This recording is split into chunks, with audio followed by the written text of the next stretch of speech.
Thank you guys so much. So yeah, this is This is the 5th year anniversary of me doing Free Funny Friday. It was the first, I guess, like official Free Funny Friday. I think the month before was like the first one, but back then I do want to address the elephant that nobody's noticing in the room, because no one cares, but you know, I do. Back at that show, I made a joke about, you know, at the time in the, you know, marriage between Johnny Depp and Amber Heard, when we thought he was the aggressor at the time, and I made a joke about that, because that's, you know, that was what was sort of thought at the time, and I you know, now I want to rescind that joke. The only act of physical violence he ever committed was butchering the role of Sweeney Todd. That. So I was a theater major, which is why I work at a gas station.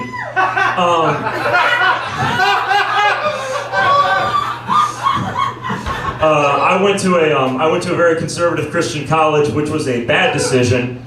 I don't want to, you know, give its actual name just because, you know, I don't want to be too mean, so I'll just come up with a fake one. Let's see, the school, they were really strict and homophobic, so I'll just come up with something filthy and gay like Lipscomb, I guess.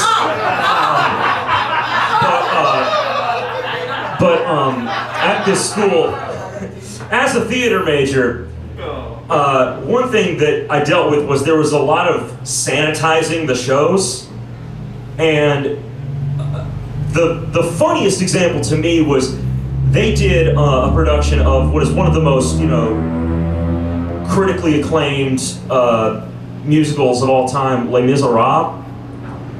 And that show, if you don't know, includes, but it's not limited to, themes of sexual assault, prostitution, suicide, child abuse, and Lipscomb didn't cut any of that. But they took out some of the profanity.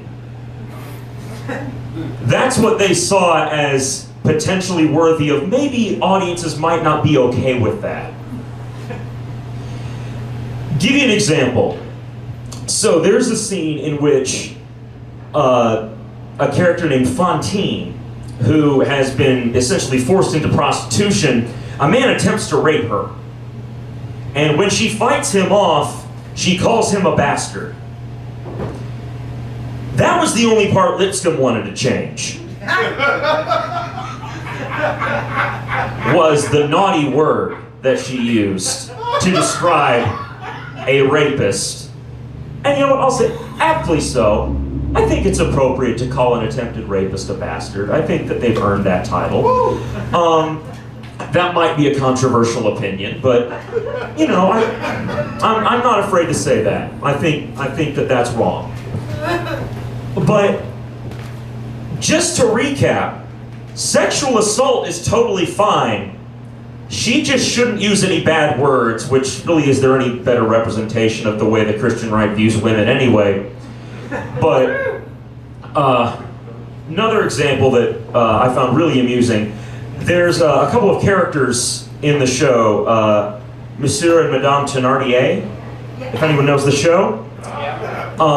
And these characters are really the closest thing the show has to villains, because they're really the only ones that are truly evil. Everyone else just sort of is more morally gray than others, but they have a song, and within that song, they multiple times, they use the word Jesus as an exclamation.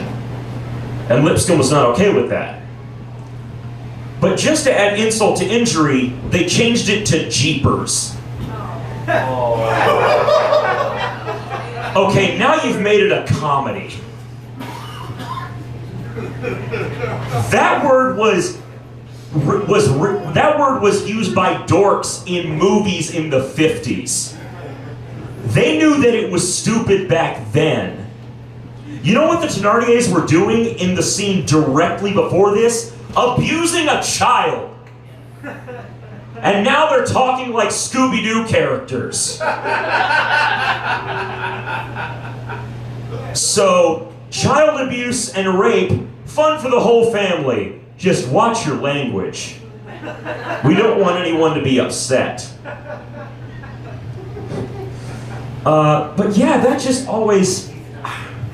I guess my biggest gripe with the evangelical right is just the hypocrisy of it all. Because, you know, you grow up going to church and they tell you, you know, Jesus loves everyone, and, you know, we're supposed to love everyone, and, you know, we're supposed to help those in need, and then you grow up and they're like, you thought we meant that?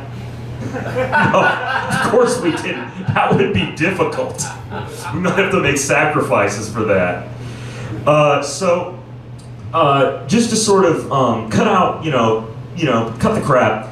I've written some Sunday school songs for the Christian right to teach their kids in Sunday school. You know, just to really be real about it. You know, just to be more honest. So, without further ado.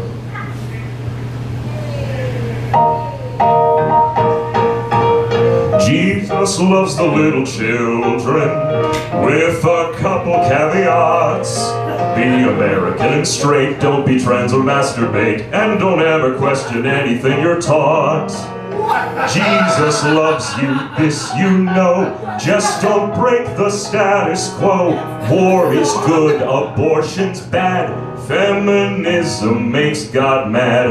Women be silent, or he'll be violent. Women be silent, or burn in hell below. He's got the whole world in his hand as long as you stick to a plan set by a straight, white, right-wing man, or else the Lord won't lend his hand. Memorize those verses, but still protect your purses. The homeless don't deserve it, so keep your hard-earned dough. If another man is down and out, he should get a job and help himself. It is not your job to pick him up, 'cause that's what Jesus said, or so I'm taught. Guess what? It's not.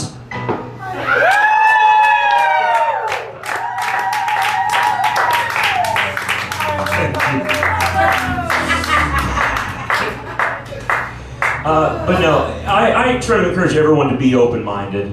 To be as open as possible to new experiences, which is why I try to advocate for people who are, society has, given fewer advantages to.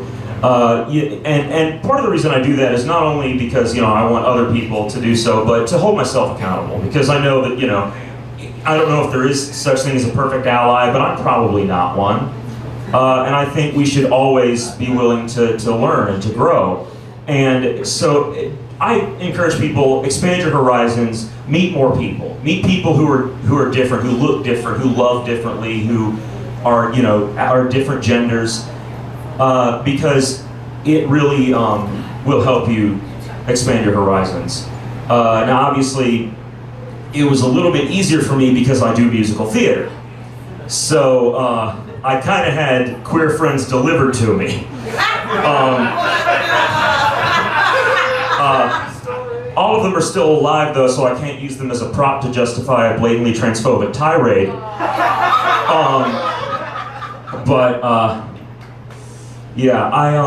There is no trans debate. I don't know why people want to call it a debate. They exist. You don't agree or disagree with it. They exist. I don't agree with trees. What do you mean? Trees exist. What's there to agree or disagree about? Well, I don't like that they chose to be trees. They're just fucking trees. They exist that way. I think what you mean is you don't like trees. And it's not their fault that you're an arborphobe.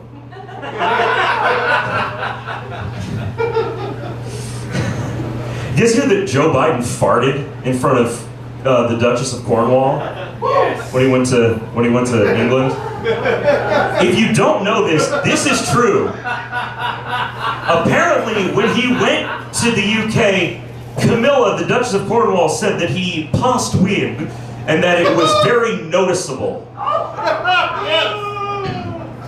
And I'm thinking, Joe, I call him Joe.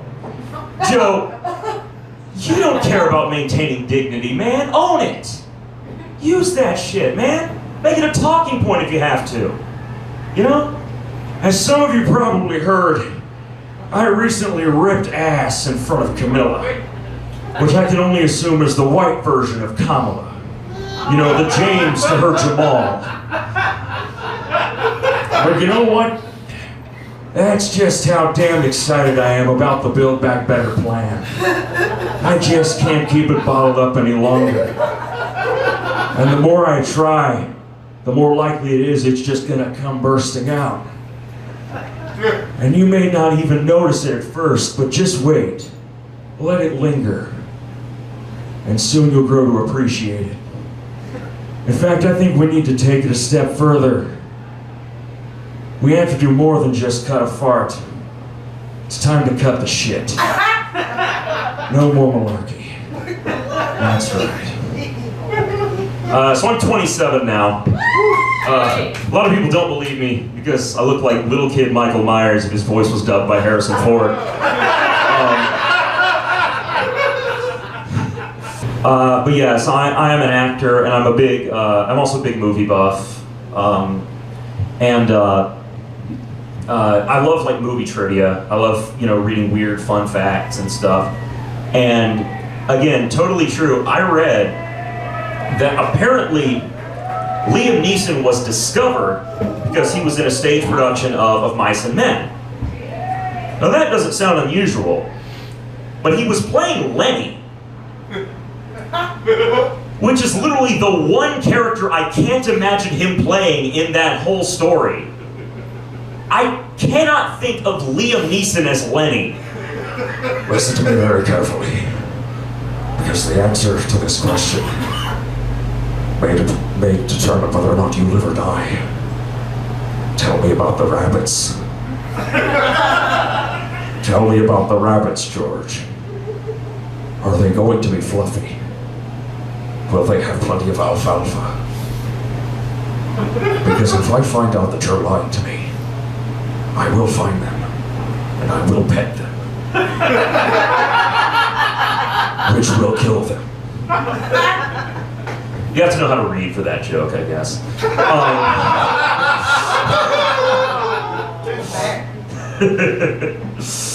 I'm gonna do one more song, and before I start this, I want to give a big thanks to Jamie Green, who made these accompaniment tracks for me. He was actually the first guy who ever gave me singing lessons, so I owe a lot to this man. But this song is basically, you know, a lot of people these days say, you know, well, I'm sick of everything having to be about race. No, it was always about race. You're just sick of knowing that now. That part. So this song sort of goes out to those people, I suppose.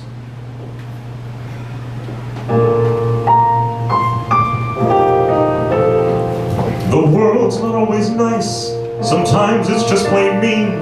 And it's certainly no secret that some words are just obscene.